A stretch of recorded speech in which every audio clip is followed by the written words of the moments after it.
Why did you write the book? Speaking of the people who said, are you a glutton for punishment?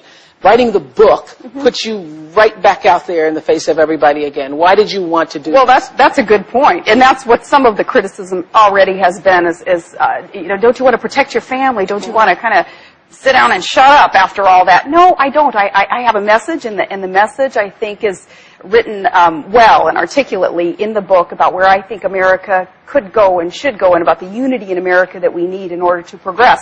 But I have a journalism degree, always have loved writing, have journaled all of my life. So you have? Yes, and so compiling... Since you were what age? Since younger than Piper, even. Wow. Since a little girl. So you have all those journals? Yes, my sister and I, a few months ago, went through our little kid diaries, with the little lock and key, and opened those up and saw what we had. Maybe some of my entries are a little bit different than yours had been in second grade. I'm talking all about these hunting trips that we were heading out to, and chopping firewood and stacking the firewood. In fact, almost every day I have some kind of entry about having to stack the firewood in order to heat the home. But compiling those journals, though, that I had kept about Alaska and about the events of my life and about... That is a treasure to have. And I don't think it's accidental either. I think it's a bit providential even, that I had had that desire throughout my life to record and memorialize things that were perhaps ordinary events at the time.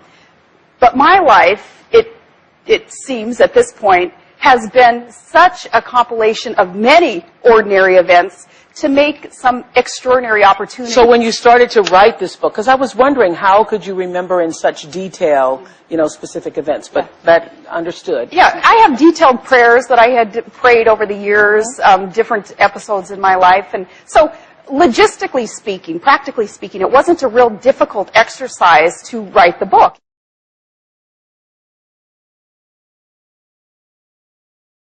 Oftentimes when you are a public figure and nasty things are being said about you. I mean, even when people were saying that I was snubbing you, even though I was for the other candidate, I didn't appreciate it because I don't snub people. So oftentimes when you are a public figure, people say a lot of things about you that are, first of all, not true, can be painful, can be upsetting.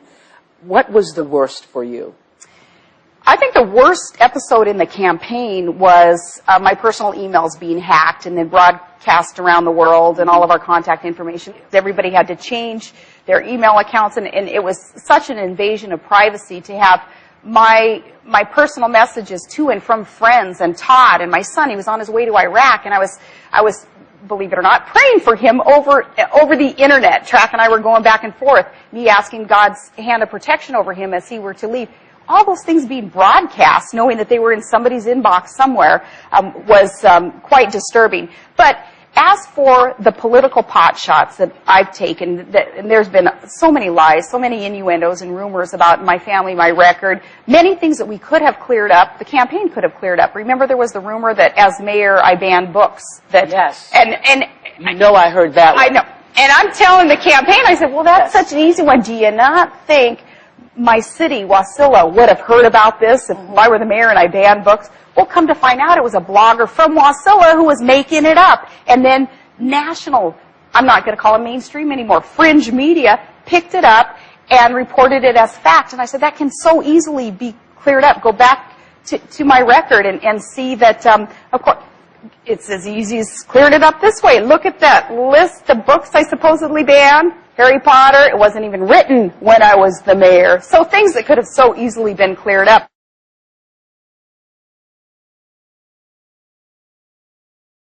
So I wanted to know, and I'm sure everybody else does too, and even if you don't, bear with me. In the book, you talk about the fact that you're out there in front of the world, being introduced to the world on August 29th, which is the first time most of us had seen you. Was there a family discussion about this? When did you talk to Todd? When did you gather the family together to talk about, or was there a family vote or discussion? This time there wasn't a family vote. Other steps in my political life, I've polled the kids, and I have abided by some of the results of the polls that the kids have partaken in. This time, no. This was a mummy rules. This was, this was, I'm going to make the decision. Todd and I would make the decision together. I called Todd on the phone. He was up on the North Slope. He was working. So called him and said, Senator McCain wants to meet with me. If he offers me the opportunity to run, what do you think? And Todd says, absolutely.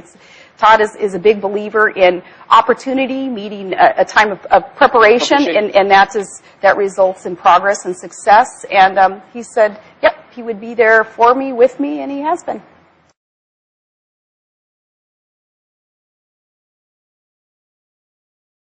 Tina Fey began impersonating Sarah. How did you honestly feel about that? Again, that was some of the stuff on the periphery that I was kind of insulated from and isolated from. Didn't see a whole lot of that. But how could you not? It was on every Saturday night. Because we were working 22-hour days, just getting a couple hours of sleep. We were going all the time. We were in a bus or an airplane and in big rallies. I heard you did an interview where you said you'd seen it, but you had the volume down. I went like, how could you have the volume down? I did. I had the volume down, and I thought it was me. She's very good. She's very talented. And then I was glad I had the volume down, too. But, no, she's very talented. And then when I met her in person, and the campaign was so apprehensive about allowing me to meet her, and they thought... Did you go on SNL, Saturday Night Live? Yeah, they thought it was just going to be potentially atrocious. But I thought it would be fun. And wasn't there a moment when her baby Alice saw you and saw her and saw there, and the baby... Wanted to participate in this because I wanted to kind of neutralize some of the parody. And, so and I you wanted to go on Saturday Night Live? Wanted to, and so did John McCain, and he ended up going also. So yes, I meet Tina Fey, and she was funny. She said, oh, don't worry, they'll put makeup on me. I'll look different in a couple of hours. She's holding her baby Alice, and Alice is looking back and forth between the two of us, and I'm saying, we're confusing your child. And we were. Hadn't you done her as a Halloween costume? For years, people had been telling me in Alaska that you look like that gal on Saturday Night Live. So I did. One Halloween, I just said, yeah, I'm going as Tina Fey, and I've been milking that one ever since. For years, I've been saying that.